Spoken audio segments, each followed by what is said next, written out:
انسان کو دکھ بھی آتے ہیں، بیماریاں بھی آتی ہیں، اپنوں بیگانوں کی طرف سے اس کو تلخیوں کا بھی سامنا کرنا پڑتا ہے۔ تو اس موقع پر آپ کی زبان کوئی ایسا جملہ نہ کہے جو اللہ کی ناراضگی کا سبب ہو۔ غم تو پہنچتا ہے اور غم سے انسان متاثر بھی ہوتا ہے۔ یہ تو نہیں ہے کہ ایک تکلیف پہنچے۔ غالب نے کہا تھا روئیں گے ہم ہزار بار کوئی ہمیں ستائے کیوں۔ تو جب سینے میں دل ہے تو کوئی دکھ دے گا تو دکھی ہوگا، دل بے چین ہوگا۔ تو فرمایا کہ جب تکلیف پہنچے تو مدد کس سے طلب کرو؟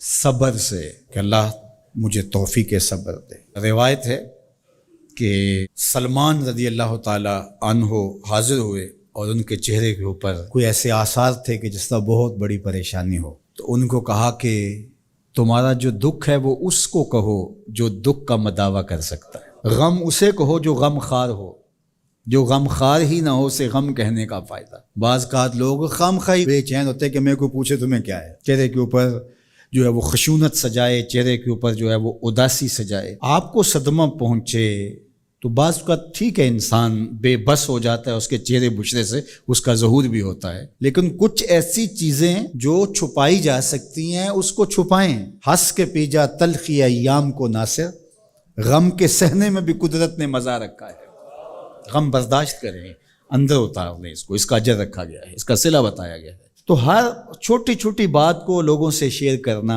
یہ نہیں ٹھیک ہے، کبھی آپ کوئی ایسی بات ہو آپ کر بھی سکتے ہیں، لیکن ہر وقت جو ہے وہ اکتائے ہوئے رہنا اور میں پریشان ہوں، میں پریشان ہوں، میں دکھی ہوں، میں دکھی ہوں، تو کیا وہ دکھ ختم ہو جائے گا؟ لوگ مہندی سجائیں گے تیرے لہو سے، لوگ مہندی سجائیں گے تیرے لہو سے، زخم دل کے نہ دکھاؤ کسی کو۔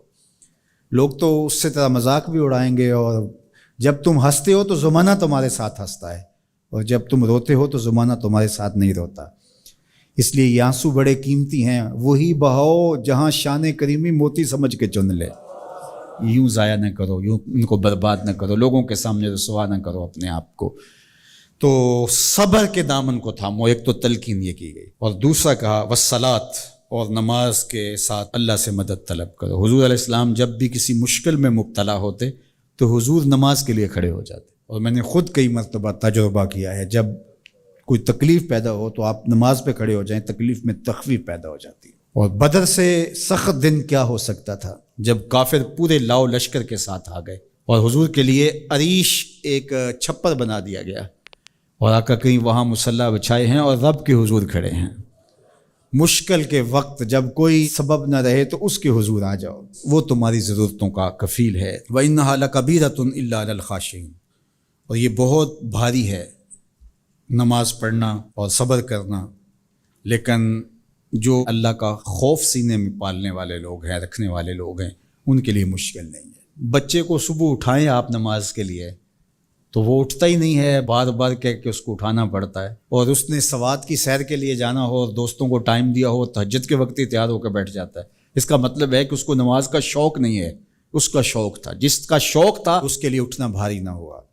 میرے والد گرامی سے کسی نے کہا جی جاگ نہیں آتی، تو فرمانے لگے صبح منڈی جانا ہو تو جاگ آ جاتی ہے، کچہریوں میں تاریخ ہو تو یاد آ جاتی ہے۔ منڈی جانا یہ تمہاری بدنی ضرورت ہے بچوں کے پالنے کے لیے، اپنی ضرورت کے لیے۔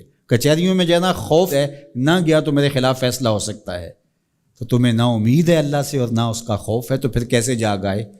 اور کسی نے کہا کہ حضور نماز پڑھنا چاہتا ہوں، جاگ نہیں آتی۔ اللہ اکبر، کہنے لگے ارادہ اگر پکا ہو تو نیند نہیں آتی، بار بار اٹھ کے ٹائم دیکھتے ہیں وقت تو نہ گزر جائے۔